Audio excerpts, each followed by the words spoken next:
I've wanted to make this video ever since Jimmy Butler returned 7 games ago, but I simply didn't have the stats to back up what I was going to say. Now though, the Miami Heat are playing their best basketball of the 2020-21 NBA season, and you could argue they're playing better than they did last season down in Orlando, Florida in the NBA bubble. What's up guys, SCJ here, and if you enjoyed today's video, then make sure to give it a like as it helps out a lot, and if you're new to the channel and or enjoy the NBA, then make sure to hit that subscribe button and notification bell. So last night we got to watch a pretty entertaining and I guess you could say back and forth game on TNT as the Heat played the new look Houston Rockets. This Rockets team caught a lot of people's attention following the James Harden trade when they went on an impressive 6-game win streak when John Wall finally returned after missing games due to a sore left knee. Ever since that winning streak though, the Rockets haven't been the same as they'd lost 4 of their last 5 games, which is exactly how many games it'd been since that streak ended as they entered last night's game. The Rockets looked good early as they ended the first quarter on top of the Heat by 10 points, but the Heat would cut it to 6 as they entered halftime. But then, the Heat really started to get their groove when the third quarter began and the Heat dominated as they turned it on and outscored the Rockets by 18 points in the third quarter alone. The Rockets tried to come back and they were able to make things interesting, but it was the Heat who ultimately prevailed. One other thing that's important to mention about this Heat team is that they only allowed the Rockets to score 10 points in the third quarter as well. Jimmy Butler looked great in last night's game and was a big reason for the Heat's second half/third quarter rally in Houston as he played great defense as always and finished the night with his first triple-double of the 2020-21 season. Butler finished the night with 27 points, 10 rebounds, 10 assists, and he shot a field goal percentage of 44% or 8 for 18 to be exact. Jimmy has played great over the Heat's last 7 games since returning from being out due to a case of COVID-19. Over the last 7 games, Butler is averaging 22.6 points on 43% field goal shooting, as well as 8.6 rebounds, 8.6 assists, and 1.4 steals per game. Those are very good numbers, and it's easy to see why, with all the other talented players that the Heat have, that they're currently riding a 4-game win streak. However, you can look at the Heat's schedule over the last 7 games and not be too impressed due to the fact that they lost to a young Charlotte Hornets team and the current second worst team in the league right now, the Washington Wizards, as well.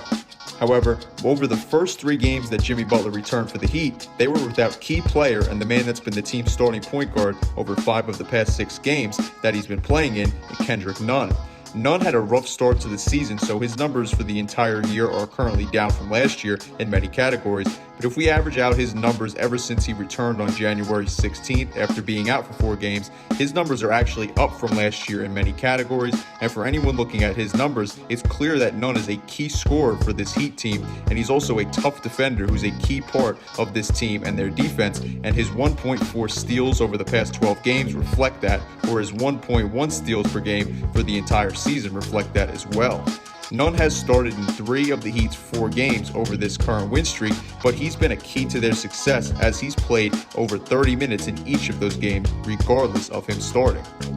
Most of you should know this, but for those of you who don't, Nunn and Butler aren't the only 2 good defenders on this Heat team. The team is currently getting solid rim protection from their young starting center, Bam Adebayo, as he's averaging exactly 1 block per game. Kelly Oubre hasn't been bad either in the rim protected category as he's averaging 0.8 blocks per game. And if you do want to include their rookie Precious Achiuwa, he's currently averaging 0.6 blocks per game this season. Rim protection isn't the only area that the Heat are solid in though, and it's not even where they excel on defense as the team currently has 4 players averaging 1 or more steals per game, and Kelly Olynyk is close to being the 5th guy in that category with his 0.8 steals per game.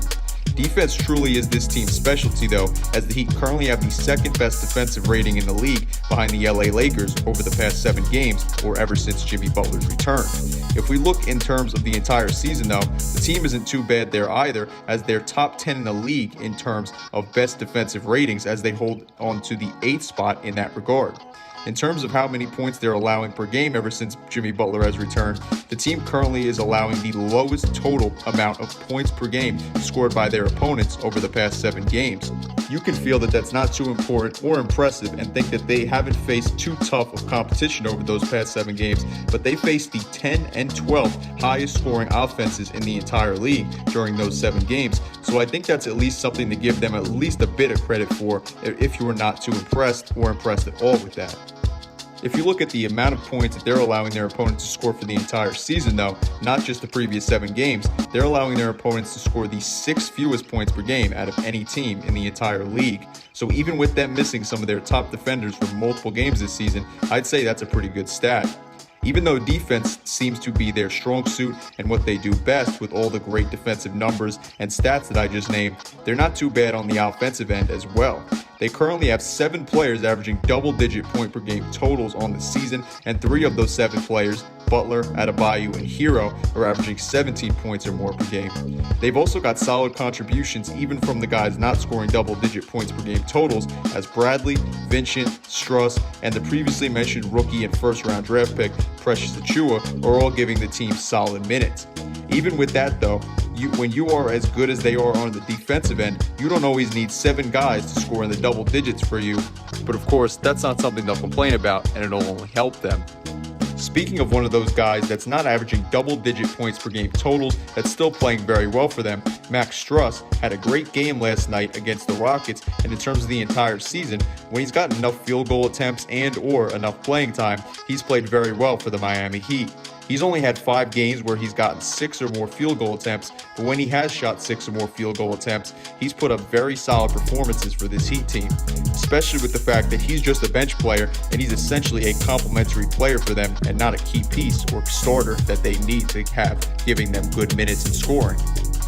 So despite all the good or impressive stats I've told you about this Heat team, I'm sure many people will still criticize this team or point out that their competition truly hasn't been too great over the team's first 25 games of the NBA's 2020-21 season. While I understand that and I feel that can be a valid criticism for this team, I still think that what the Heat have done so far is very solid. While the Heat currently have the 3rd easiest strength of schedule in the entire NBA over their first 25 games, you have to remember that this Heat team, as well as the LA Lakers, dealt with the shortest offseasons in all of sports history after playing one another in the NBA Finals this past October, then returning to regular season play at the end of December, as the Lakers dealt with just 72 days off between regular season games or the regular season start and the playoff game, and the Heat had 73 days off as they played one night later than the Lakers to begin the 2020-21 season. If you want to count the time in between training camp and both teams' last played game in the finals, then it was only 51 days off between then and when individual workouts for the NBA season this year began, or 56 days in between then and when the group workouts for the teams began. Another thing for the Heat is that their 3 best players, or their big 3, if you want to refer to them that way, have only played in 13 games together out of the 25 total games played this season. Another key thing is that this team has barely been at 100%, or I guess I could even say barely been at around 90% due to the fact that they have missed key players for a chunk of the season, or now for the rest of the season, as a guy like Myers Leonard has now been ruled out for the entire year after only playing in 3 games, and key veterans such as Avery Bradley and Goran Dragic have been sidelined for a huge chunk of the season thus far, as Dragic has missed 8 games and Bradley has missed 15 games of the 25 games that the team has played. The only player who's played in every single game for the Heat this season has been Duncan Robinson. Even with that, though, they've still handled their business and been a top team in the league defensively, and of course they've been a solid team offensively as well, even if they're not a top team in the league in that regard, and they've done what they're supposed to do, which is perform well against a bad or mediocre team, and I mean that's really all you could ask for from this team. This Heat team has handled their business when the team has actually had a good number of their key players and or top players or starters on the roster playing in the game. And with everyone clowning the Heat at the beginning of the season, like I said before, I wanted to make a video like this, but needed to wait for some stats to back up my points. And now that I have them, I guess I can tell you guys that while I'm not going to call this Heat team a contender or one of the top teams that I could see coming out of the Eastern Conference, they're still a team you have to take seriously or give credit to, or else they're going to make you pay, and they could beat almost any team on any given night.